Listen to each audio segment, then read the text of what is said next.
Okay, guys, I am here. I am here. Uh, Always a technical glitch getting started first thing in the morning with these webinars. But I'm so glad. Hey, Donna and Kimberly and Lacey and Ashley and Olivia, I'm so glad to have you joining. As you get in, as you sign in, give me a shout out. Let me know what grade you teach, where you teach, and I'll be super excited to touch base with you. I want to know who I'm addressing and what age levels so that I can accommodate my instruction to you. So, good morning, and let's get started.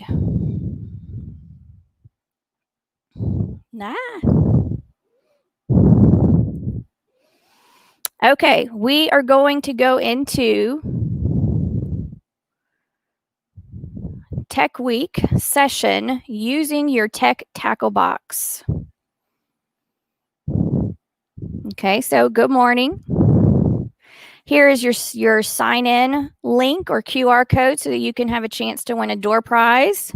If anybody wins, I want you to email me and let me know what it is because I'm curious.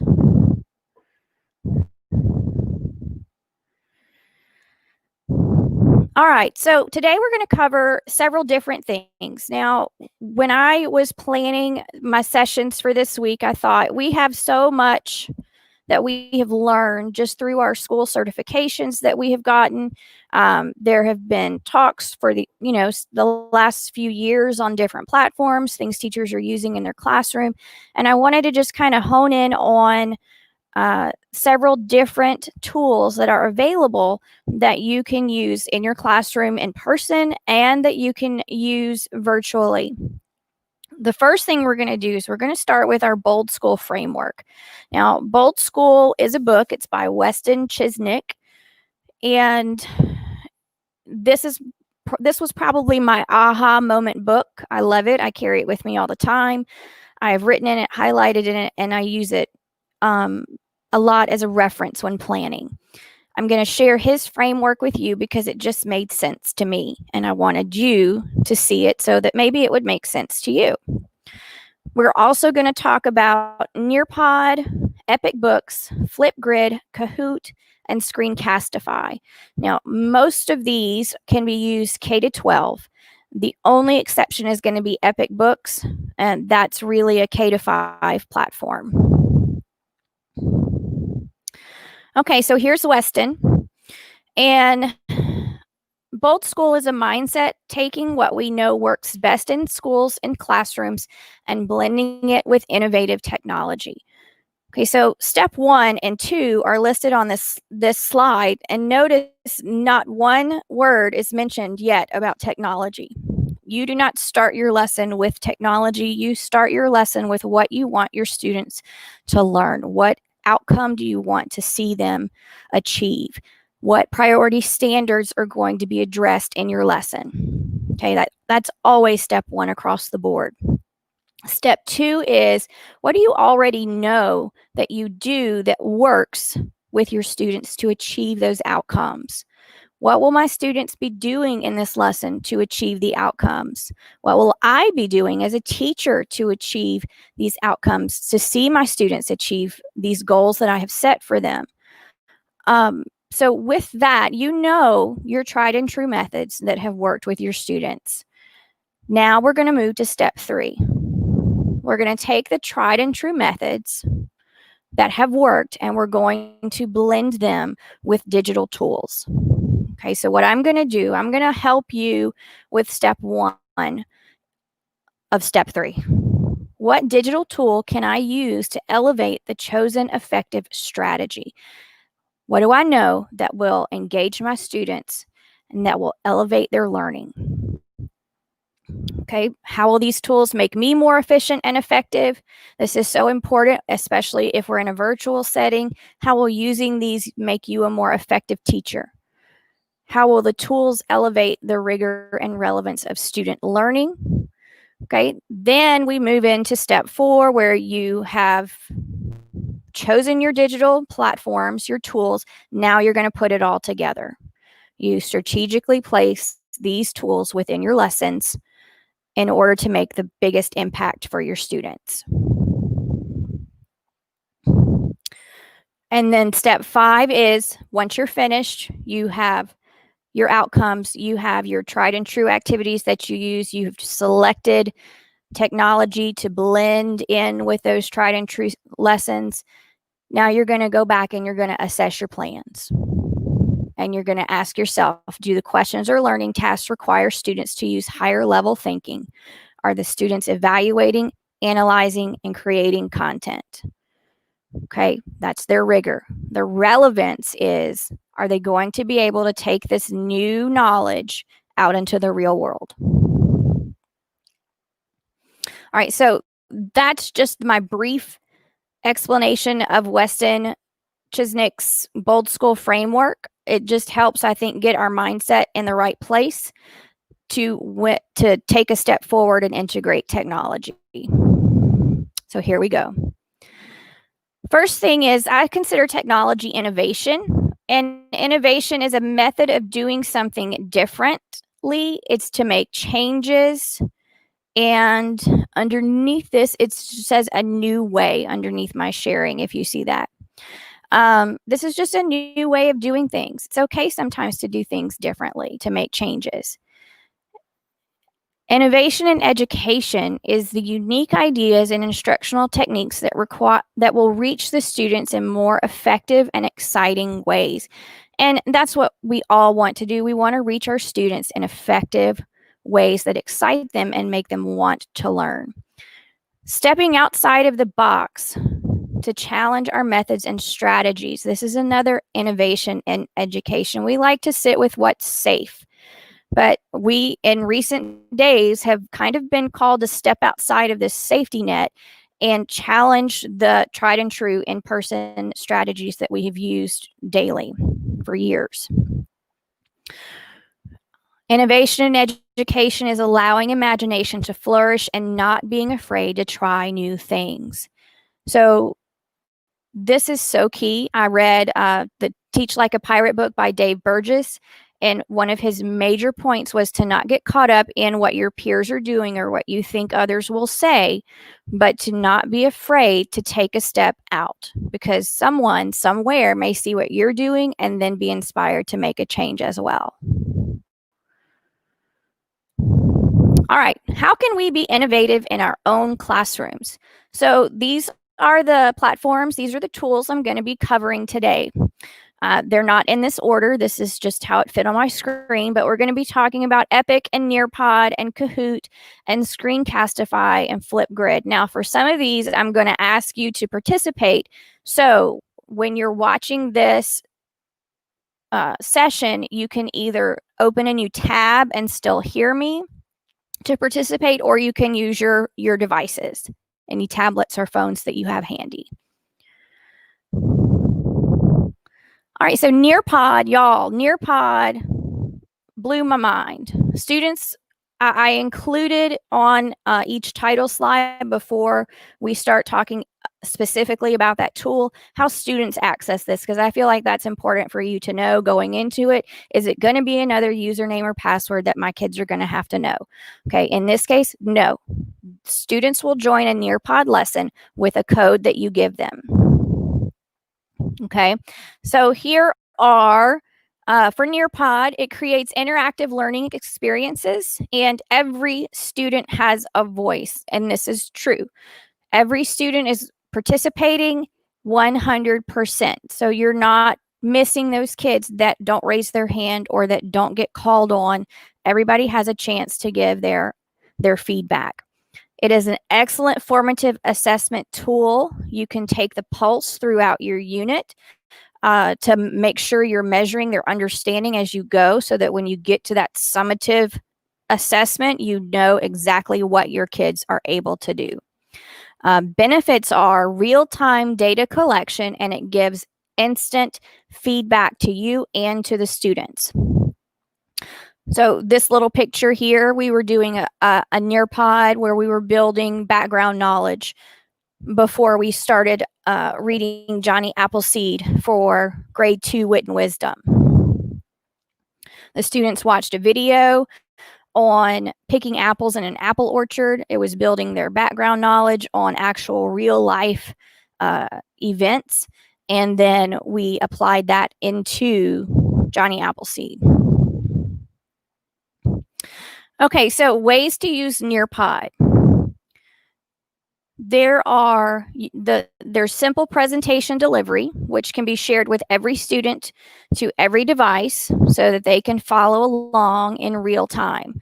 I thought this was awesome because every student that has their device, their laptop, their tablet, whatever, in class or at home, they are following along with you. Personalized provision, you can differentiate for individuals that have accommodations. You can differentiate for your lower level learners, and you can also provide differentiation in small groups. Live and formative assessment. This is real time, teacher customized quizzes that give you an instant snapshot of what your students know. Ongoing assessment. After quizzes are completed in Nearpod, a report is generated so that you can track data. It can be exported as a PDF and you can keep that on file. So then you can keep track of your students' progression. Self-assessment, they have a polling option, which is really cool. Students can assess their own learning. Open-ended tasks, students can write to respond and their answers are logged into the reports section in Nearpod. Homework, this is really cool. Students can complete a self-paced lesson at home using the code provided. So you don't have to always do a live lesson. It can be a lesson for the students to get to when they're able. This is very handy for homework and also for a virtual setting because not all kids can join in live lessons when you broadcast. Also, you can use pre-made resources to use the Explore button to enter into the sharing space. And there are free and paid lessons available for all grade levels and all subject areas. So if you just teach ELA, there's tons of ELA. If you teach all subjects, there's resources available for all of you. Okay, so now we're going to practice.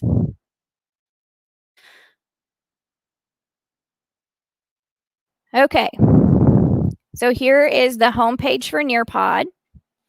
When students pull this up, this orange button is theirs. Students are to join a lesson and they just enter the code that you give them. Teachers, it's free, and I don't know what happens when you push the administrator's button. Apparently, you have to request a quote.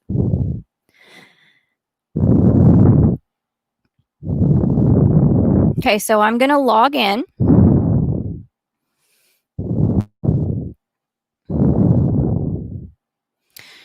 And see, I don't think I logged in with, yeah, I did.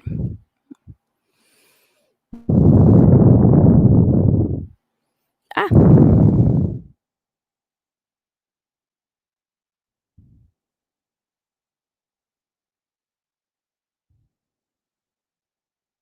Phew. We've had to change so many passwords. I was scared that one wasn't going to work. All right. My computer screen is thinking. So what I did was I searched for a lesson. Okay. All your lessons that you want to save are here in your library. That's where I am now. We are going to do this complete sentence, which I edited yesterday to meet my needs for you guys.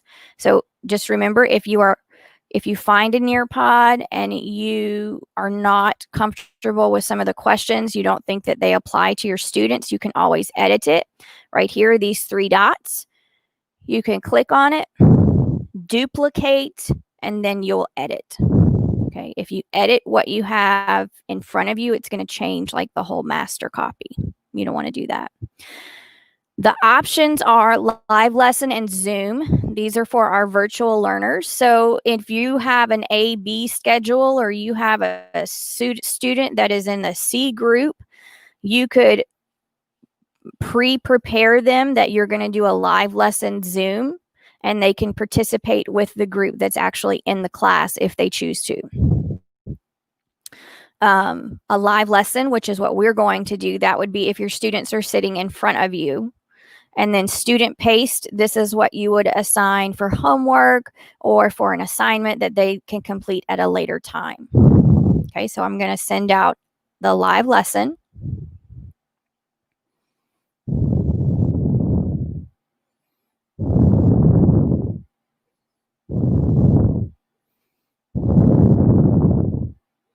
Okay, and here is your meeting code. So I'm going to give you a minute to put that in, get your new tab opened, and enter this code in as a student, or enter it into your device.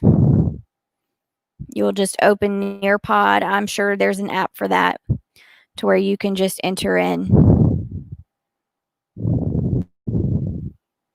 that code.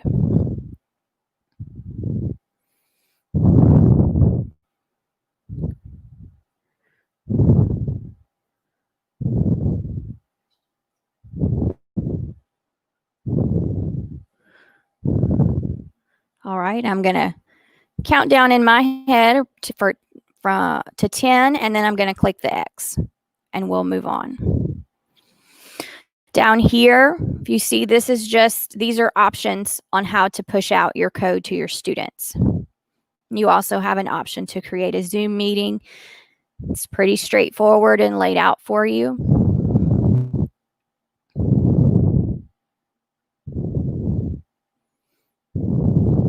Okay, here we go. All right, we're going to be talking about complete and incomplete sentences. Is that a complete sentence? There are goals set. By the end of this lesson, you will be able to reflect and review what you know about complete sentences, practice writing complete sentences, and show off what you've learned about writing complete sentences. We are, first of all, we have a poll, which I think this might be my favorite feature. Okay, hey guys. All right. So you are going to identify whether or not the sentence is a complete sentence.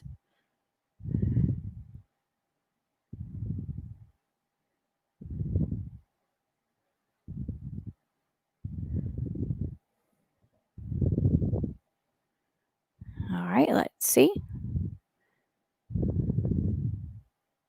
I have one answer, 2.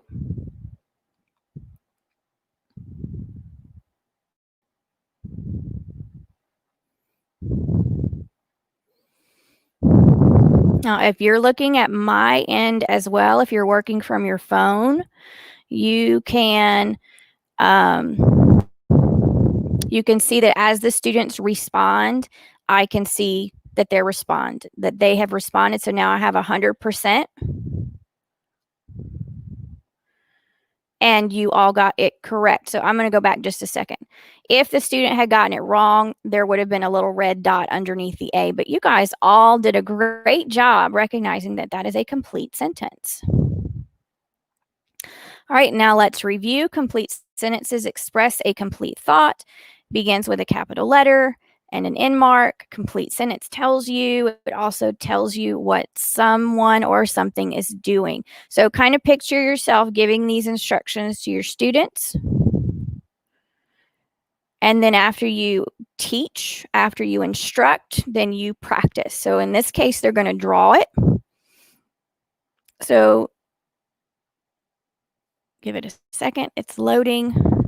Our Wi-Fi is not super awesome today. And so you're going to, on your screen, you're going to choose which sentence is correct. You're going to circle it. From my end, I can see that Trisha is working. I can see that Jessica is working.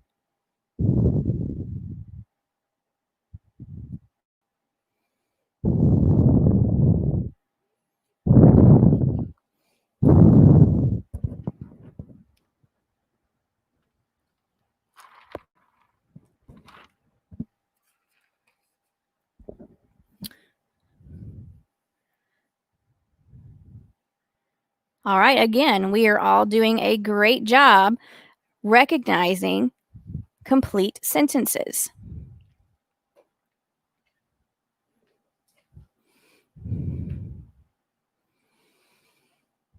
And as you could see, you see your student's result. I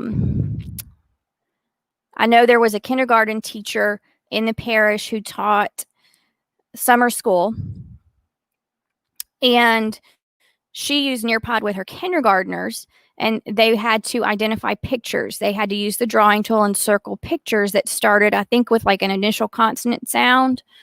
So know that this is something that is completely doable in kindergarten, and it can be used through all grades. All right, so now we have another activity. And I can see what you mark on your screen.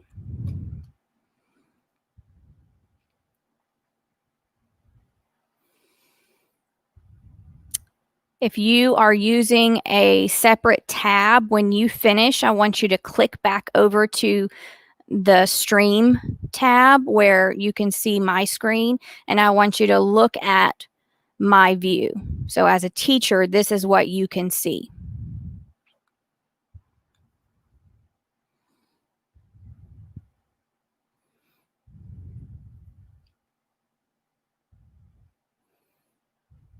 Ashley, you added an X on yours. Good job. I love that you're marking off the ones that are not complete sentences.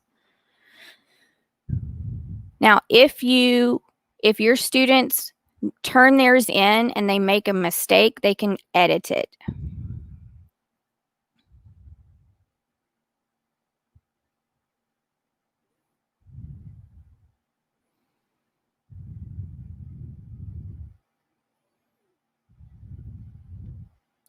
Y'all are so smart. If you were sitting in my room, you would get a Skittle treat.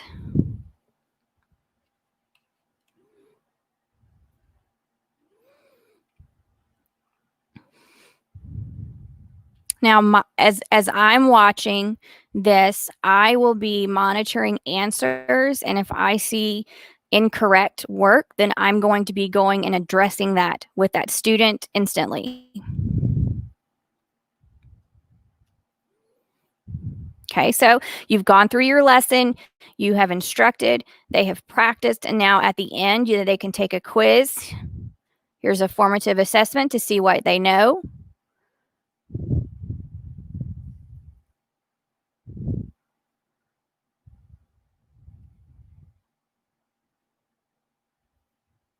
And on my end, I just see my chart. I see a circle, looks like a bullseye.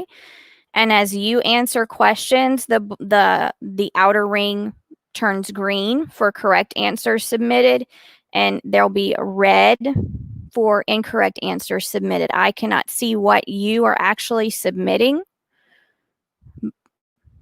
on your screen, but I see the whole big picture.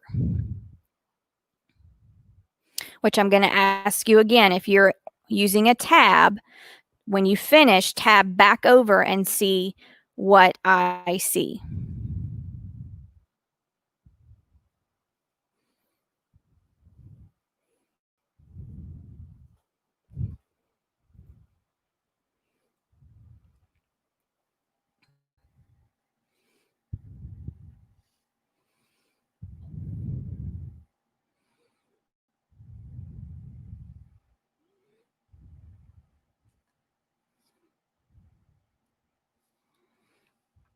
I know one of my participants is a PE teacher. This could be used for those safety lessons that you have to teach.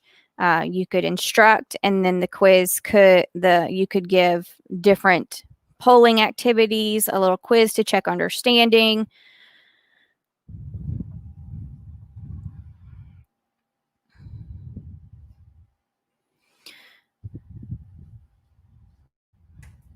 All right, awesome.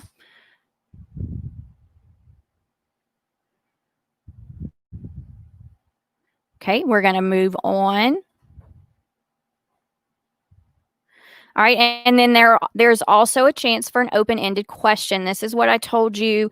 After you type in your question, you will be able, or you type in your response and send it in as a student. on the teacher's end, it will be filed in reports for you to keep and have access to. If you need to give a grade on it, if you want to file it in a portfolio, it's not going to just disappear.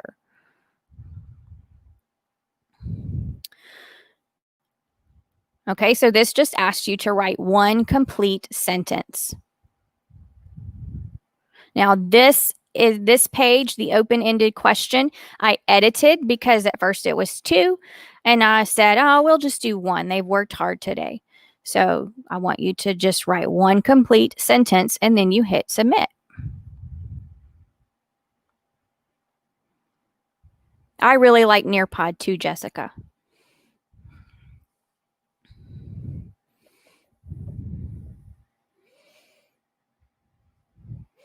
And again, from my end, I can see what they type. I can see where I need to make changes. I can see who I need to go and reteach. Trisha, if that's true, that's awesome.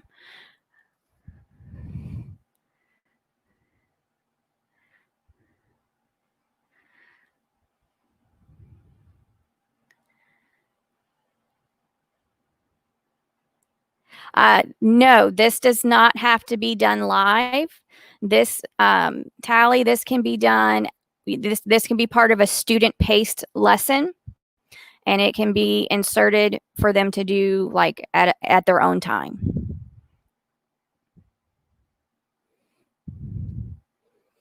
All right. And Kim is my moderator, and she stepped out of the room, so she's not responding, but I have full confidence that she knows what a complete sentence is. So we're going to move on. Thank you. So that was just a quick crash course in Nearpod. Okay, so we are going to now dive into Epic. Okay, now this particular platform is used for K-5. Now, from what I saw, I didn't have anybody participating that was higher than 5th grade.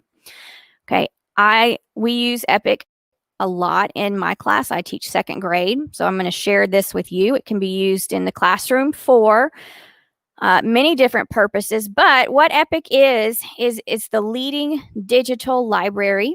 There are about 35,000 titles available. It's cross-curricular, and most importantly, it is free for educators. Totally free. There's no tricks or gimmicks. You guys do not have to pay for this. All right, and this is a snip. The picture is a snip that I took from one of my students' journals or her library. The students are able to select books that are their favorites, and they can build their own digital book bag. So, and you can see she loved animals, so she picked all animal books for her favorite books, and that's what she would go through and read. As a teacher, you have access to all of this. You can see what books they have in their library. You can see what books they have read, how long they've read.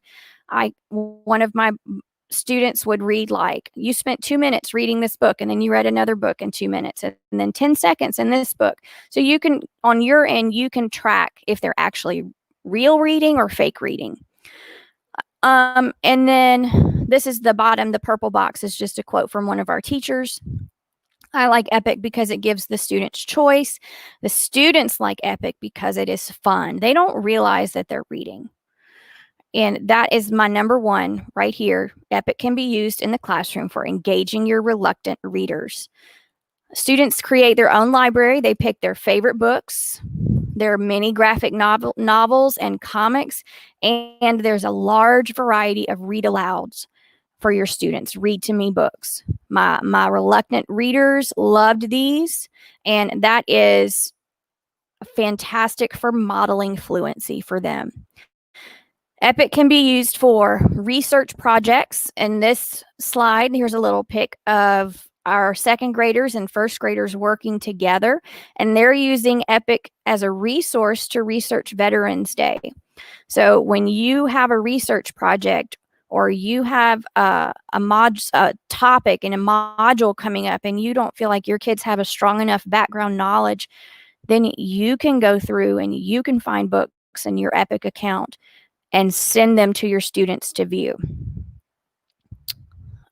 It's great for narrow reading because students can read about the same topic across multiple texts, and it's a great way to build vocabulary knowledge, which I found each year my students' vocabulary and background knowledge diminishes more and more.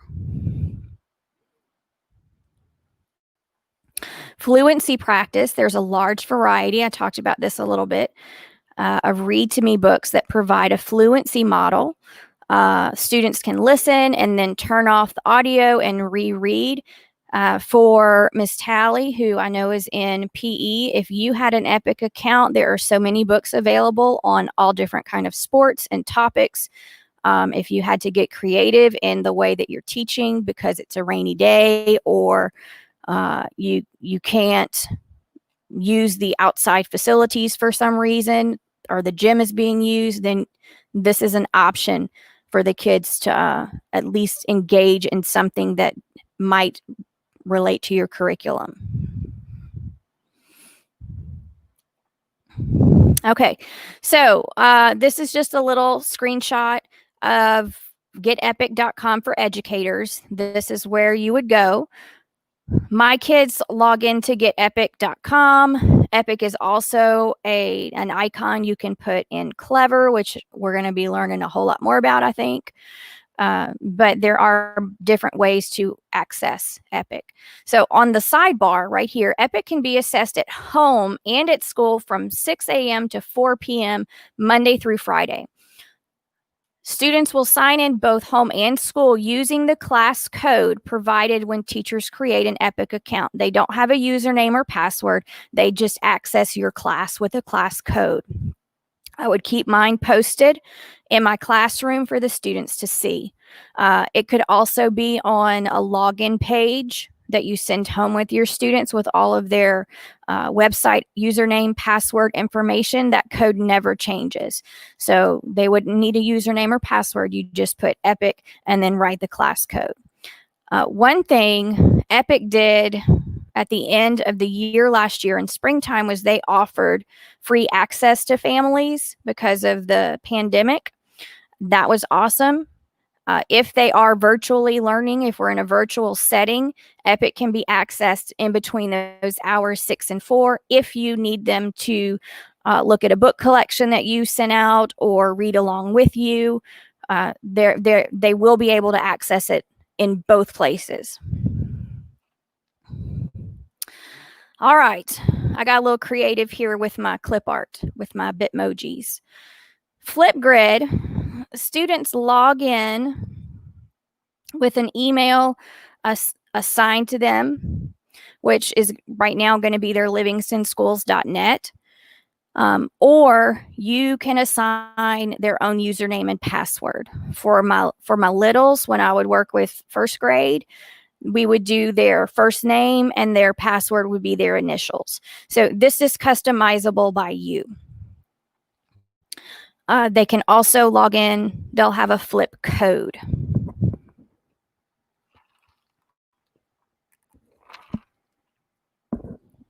I had to take a drink of water. I'm trying to avoid having a coughing fit today.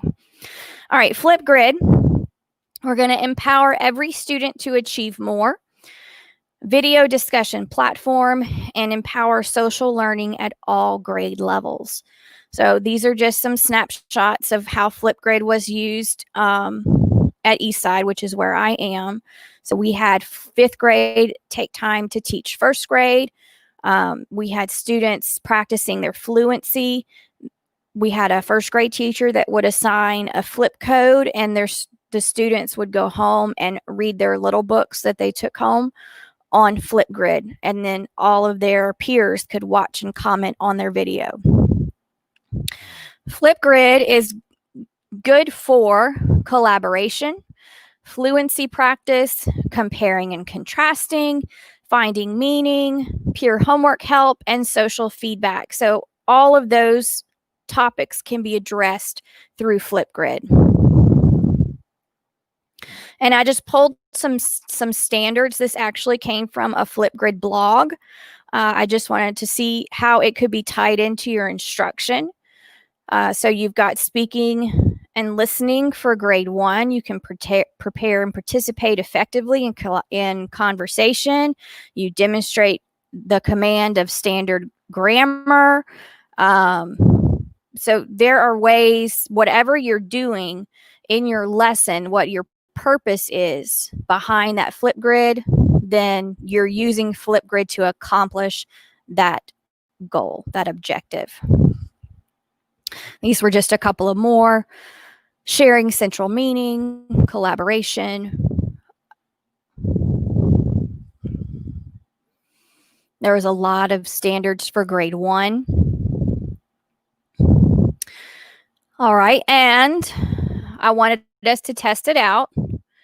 Now, you don't have to do this now, but you can.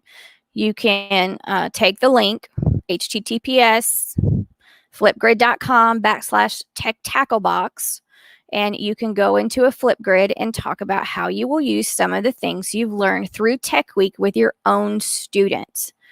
I'm going to give you a minute to kind of play around with that for just, a couple minutes. I'm going to take a water break, and I'm going to monitor your Flipgrid. Okay, I'm going to actually switch my screen over so you can see from your end what it looks like. If I have someone who posts a video, you'll be able to see what a grid for your class looks like. And I'll show you a couple other cool things. All right, so go Flipgrid.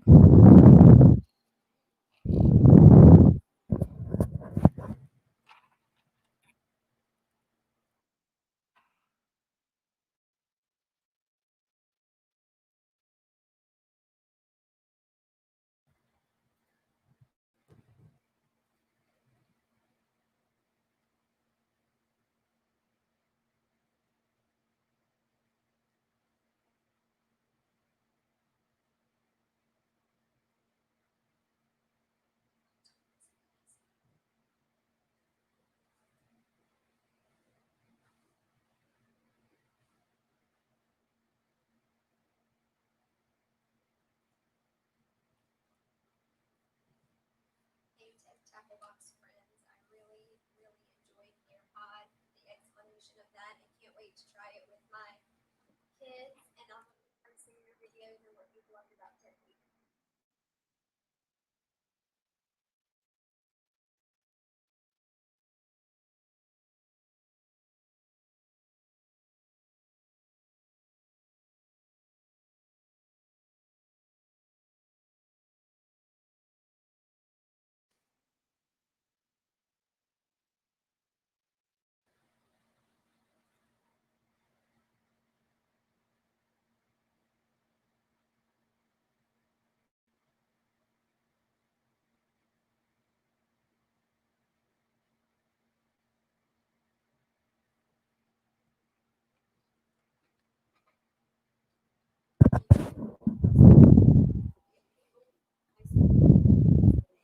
Awesome. All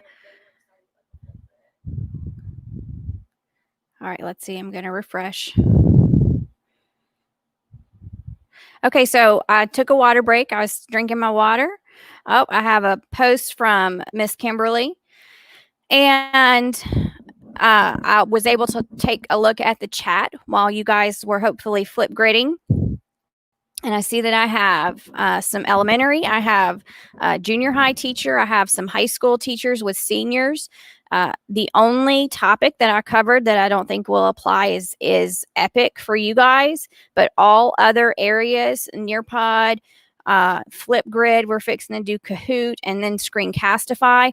Those are all K-12, totally adaptable for every grade level for whatever your goal for your students is.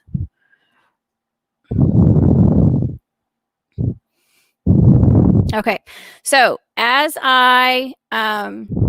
if you want to pop back over to our session, if you don't want to leave a video yet, that's okay. I won't have my feelings hurt. But you can use your tech tackle box. Okay, go back to the session. So this is what you would see as a teacher. So here's your grid. Here's my topic. And then for every student that applies, you're going to see their, or replies, you're going to see their video. All right, so there's Kim's video. You can't hear her.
Okay, for some reason, I got muted. All right, I'm back. Okay, what was, okay. I will go back and I will put the flip code, and I'll push out a copy of this presentation for you at the end in the chat. Just y'all could read with me if you didn't hear me on Kahoot. There were just so many benefits to it. Increased attendance, student participation, engagement, and motivation. It helped reduce student anxiety. It is a competitive game-based learning experience. And Kahoot, it's a game-based learning platform that makes it easy for you to create, share, and play learning games or trivia quizzes in minutes. Unleash the fun in class. A typical Kahoot is for formative assessments. Now, it's not like Nearpod where you can have a lesson and Nearpod helps you pace your lesson, and there's little moments, checking points in the embedded in the lesson. Kahoot is really, it's just a multiple choice assessment tool that's game based. So not only, but Kahoot can do other things. You can use it to introduce a new topic. You can access prior knowledge and then build discussion through each question. You can randomize the question order and the answer order in the questions to reinforce their knowledge. The kids love these. They want to play them over and over again so that it continues to challenge them. Click that randomize option so they're not just memorizing where the answers are. For principals, Kahoot can be used also for your teachers in professional development or at their own pace if you have something that you kind of want to check their knowledge on. Kahoot, the typical use. Okay, so Kahoot can also encourage reflection and peer-led discussion. Students will debate through questions. If you give a question that has more than one correct answer option, this is great for critical thinking because the students are going to think they're right. And they all are right. There's more than one correct answer, but they're really going to develop deeper understanding of why they're right and why the other answers are also right. Challenge learners. We want to build the learners to leaders pedagogy. Students can create their own Kahoot, your advanced students, and then share them with their peers. So they become the teacher leaders in your class, the student leaders. Okay, I like to practice because I feel like if you actually get to see and do and touch, that you will understand what your students will bring with them. Okay, so here is the Kahoot screen. And there is a paid version of Kahoot. I talked to a friend that had it yesterday, and I think it's like $3 a month. If you upgrade to the Kahoot Premium, I think it's on sale right now for like $6.50 a month. There's just a few more bells and whistles in what you can do and the type of data you can track. Again, I use the free version. I do not have the paid version. If you're a student, which you will be, you're not going to do what I do. You're going to go to the play button and you're going to enter into your Kahoot using the code your teacher gives you, or you can use the Kahoot app on your phone. So I'm going to log in.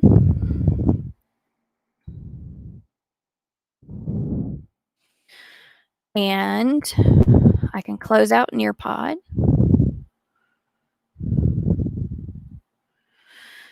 And we are going to do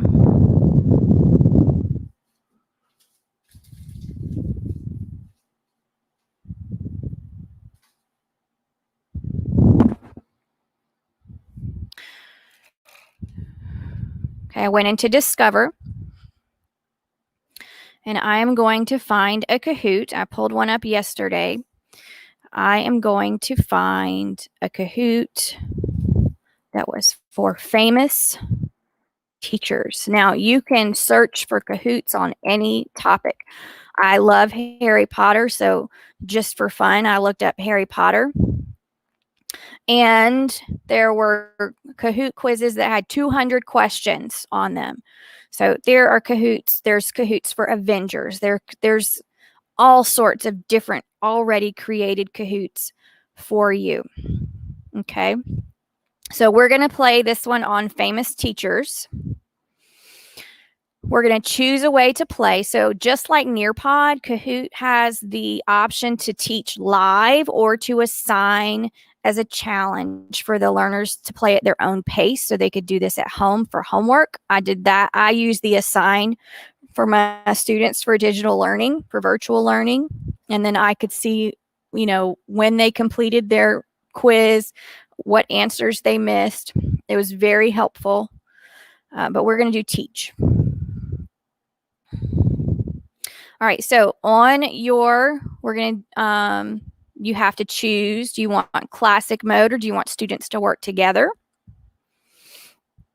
The work together, if you have limited number of devices in your classroom, they can be on a team and share one device. So we're going to do classic. Okay, on your end, hang on.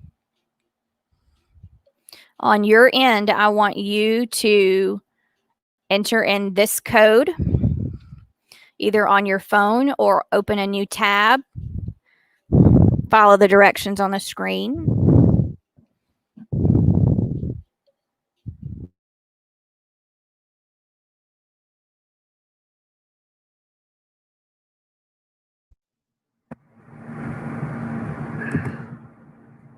Why can it not play? Oh.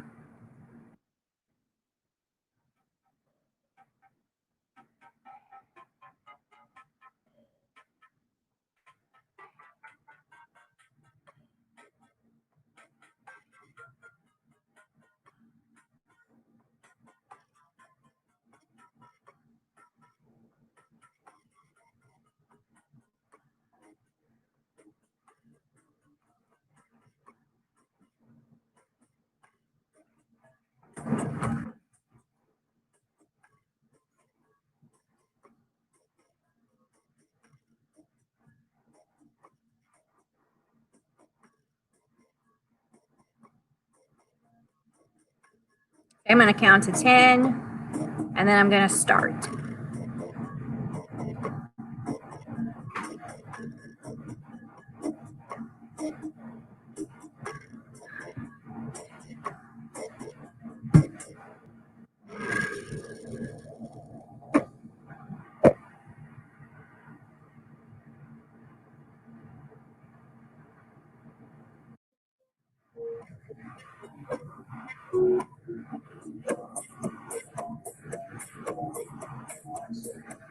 You can't see it? In what movie did Mr. Miyagi demonstrate how to wax on and wax off? It showed.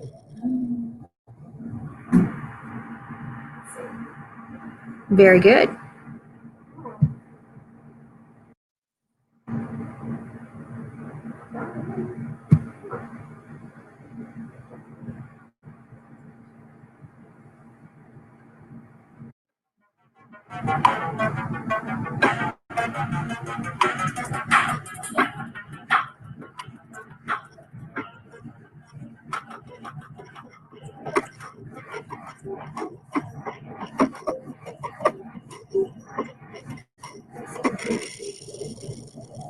Got to click back to your presentation. I guess they're saying it.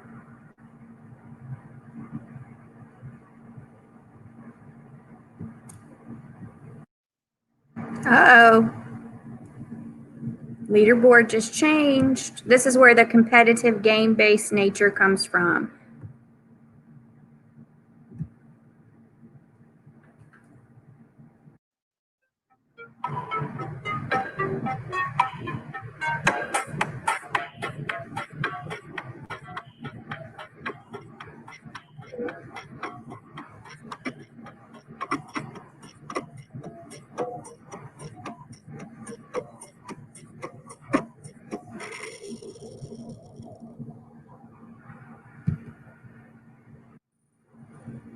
Oh, it shows Trisha is on fire.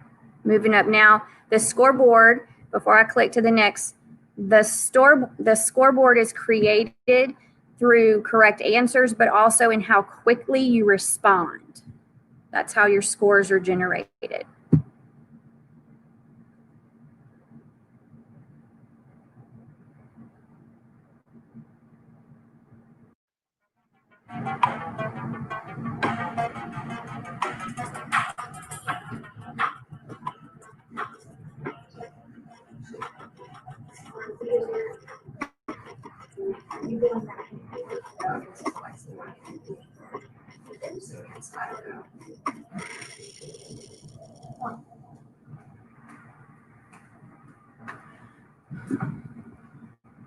Oh, wow, only one. I thought it was Good Will Hunting too, but it was in fact Dead Poets Society.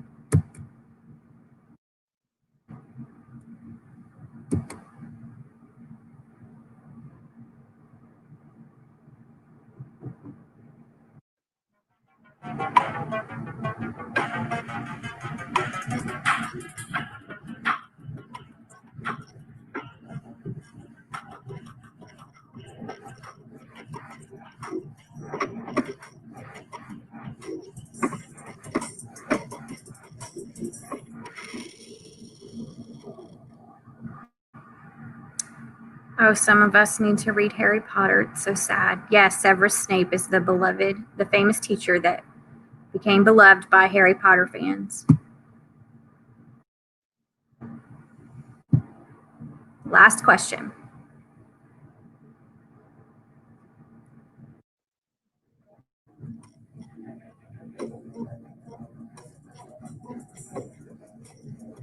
It's blue.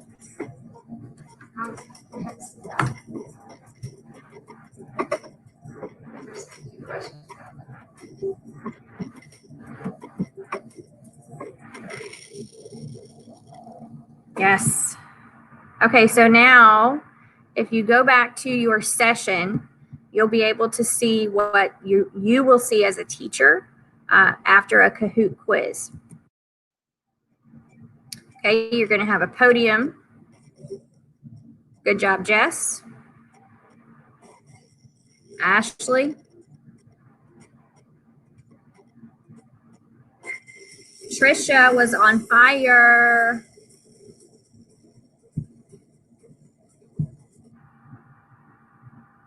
All right, and so it kind of gives you some feedback.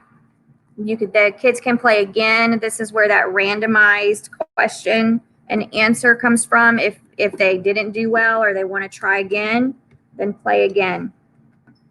It's just fun. The kids are having a good time learning. Now I'm fixing to plug back my headphones back in.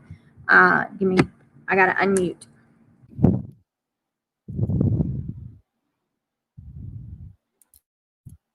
There we go. Donna, yes, there is a timer on Kahoot because you want your kids to be able to recall quickly. Now, I think you can set the timer, but it is a timed quiz. Harry Potter is awesome. Okay, so we're going to go into the last session or the last little tool in our toolbox, and that is SCREENCASTIFY. I'm hoping that I will be able to answer questions for you or kind of give you a little bit of insight into what SCREENCASTIFY is, other than a fun word to say. Okay, SCREENCASTIFY can be used in many different ways. Now, what I did was at the end of the statements, I added some other platforms that can do similar things, because the goal is once you start really getting into planning, using technology, integrating it into your lessons, you're going to have a lot of different options on what to use to engage your students. Okay, you don't want to keep using the same thing over and over again just because you don't want them to burn out. You don't want to burn out. You want to keep exposing them to new experiences. Okay, so what I did was I went through some of these ways to use Screencastify, but I also included other tech options that could also be used in the same similar way. Okay, so first, Screencastify is most commonly used for instructional videos. Students can learn at their own pace and they can rewatch. I love this aspect of it. They can rewatch, they can pause. They can do it as many times as they need to.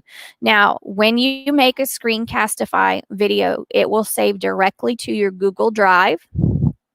And you can also send it to your YouTube channel. Now, I believe through our livingstonsschools.net, through Chrome, and through the Google Suite, we all have a YouTube channel. You can access that, I think, in your little waffle.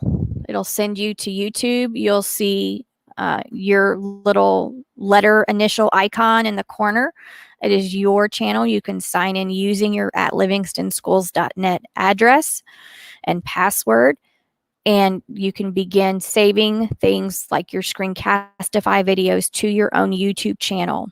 Now, if you do that, I do not have a public access for my channel. I use unlisted, and I just copy and send the links to my students because I don't want any Joe Schmo watching my videos. Narrating slideshows is another option. You can have your Google Slides or a power presentation. Like if I was using Screencastify for this session, I would just be doing exactly what I'm doing now, except I would be recording my screen and I would be narrating each slide and instructing as I go. Okay, you can also do this with Edpuzzle. But with Edpuzzle, you narrate over YouTube videos or Khan Academy. There's different platforms that you can pull those videos from, and you can teach over them. You can insert checking point questions. If you made a Screencastify video that went to YouTube, you could use your own video in Edpuzzle to narrate over. There's just so many different types of options. Screencastify, students can make a screencast explaining what they know in their own words, which you can also use Flipgrid for. Our littles, your students can make videos using Seesaw that can record themselves. So there are other options if you don't have a screencast. Video dubbing. So I could play a video, I can mute the audio, and I can make my own narration. You could also do this in Edpuzzle. For students, they can practice if they have to deliver a speech or a reader's theater, or they have to give a presentation. They can use Screencastify to record and practice before they deliver it to their peers. It gives them something to watch and assess themselves on before they deliver. They could also do this with Flipgrid. Flipgrid, you'll have to set the time limit for much longer than the standard minute and a half. Screencastify can also be used for our younger readers to practice fluency. They can read the passage using the Screencastify extension, and they can watch themselves and self-evaluate. Now, teachers also can view the video, and videos can be sent to parents to see. Flipgrid, you can do this as well, and Seesaw, you can do this as well. You can provide feedback. So if you have a student that submits a document digitally, you can pull it up and annotate, showing suggestions. Kind of gives a personal touch to your feedback. Students can also give feedback to each other.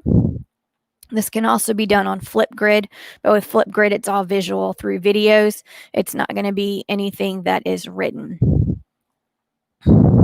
Okay, I want to show you the link. Now, Screencastify is not a website that you go to like Flipgrid.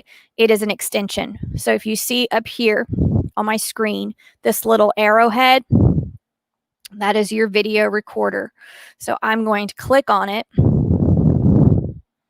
and it's going to use my camera. It will either record just what I have on my browser tab, whichever I choose, my whole desktop. I can use a webcam only, okay? Or I also can have the option to embed my webcam so that my face is visible in the screencast. And anytime you just record, so if I embed the webcam and I record, so I'm recording myself right now using this. I picked what I wanted to share. And now I'm recording myself on Screencastify. So I'm recording what I'm saying. When I'm ready to stop down here, I can go up here to my Screencastify arrow. I'm going to click it, and nothing's going to happen. Okay, down here, Screencastify, screen recorder, sharing your screen. So I want to stop sharing.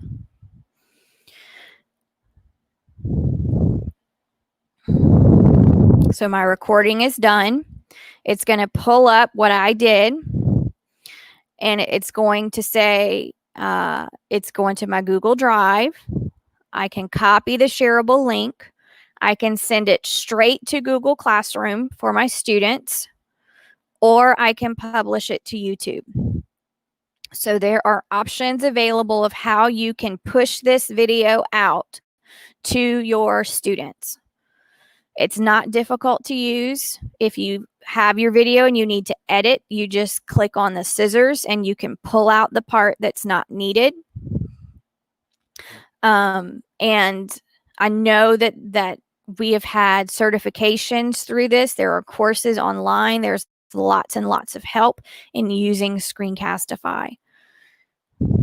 Also, Screencastify goes really well with Snap Camera, which is like a Snapchat filter. So if you've seen memes or videos or instructions where like the presenter is a potato or an apple, that's through the filter, the screencast filter.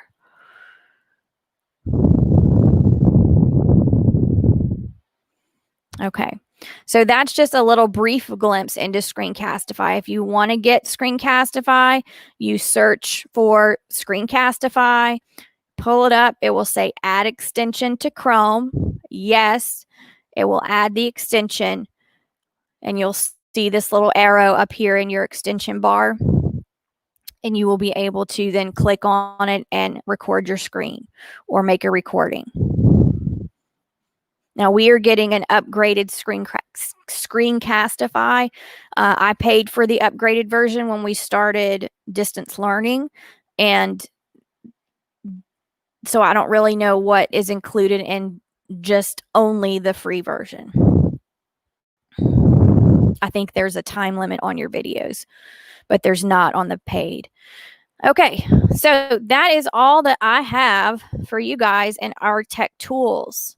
I hope that this has been helpful. There are so many options out there for you to use and explore. These were the ones that I selected. We've also covered Seesaw and Google Classrooms through Tech Week, so there's lots of sessions available. Here is the evaluation survey link for you guys. I am going to minimize my screen, and I am going to push out a copy of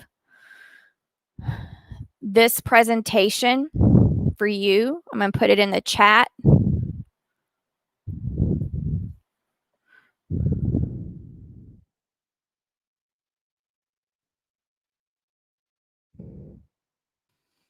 And what I did was I just took my address and I backspaced up to the backslash that said edit. I don't want you to edit it. And I replaced it with copy. So now I'm going to copy and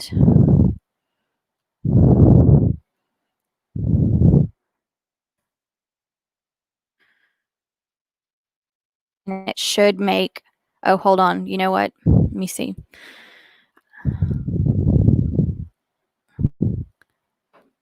Yeah, anyone on the internet can view, so it should be good.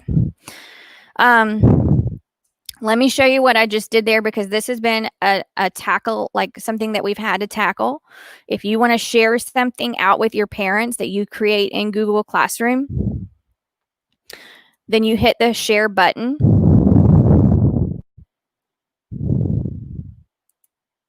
Yes, I know. Why is it not opening for me?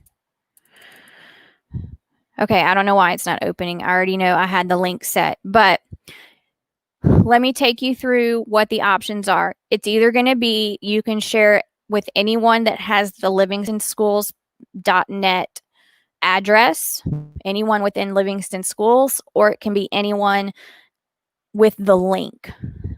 For us, when you're sending stuff out to parents, you're going to want to change the share settings to anyone with the link, because otherwise they're going to have a username and password. They're going to have information to get in.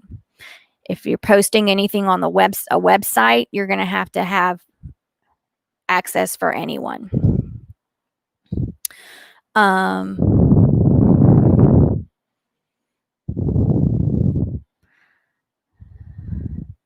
And can you put, I will put the attendance link up. I'm going to put back out the my Flipgrid code, because I would like for you to respond. And then I think that it's so beneficial for us to see and learn from each other. I always love, so iron sharpens iron, so one man sharpens another, and I think that we just continually sharpen each other. All right, there's the Flipgrid code. And I will go back and put the copy of the attendance. If you win a door prize, I want to know what it is. All right, and so there's the attendance link. Oops, sorry.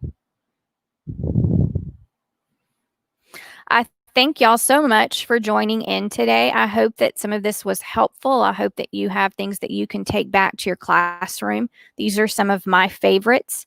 My email address is pam.davis@lpsb.org. Feel free to email me with any questions. I had teachers emailing me after the Seesaw session on Tuesday, and I was able to answer some things that I wasn't able to get to during the session, or I had someone that watched after the session took place at a later time, and they would ask me some questions as well. So please feel free to reach out.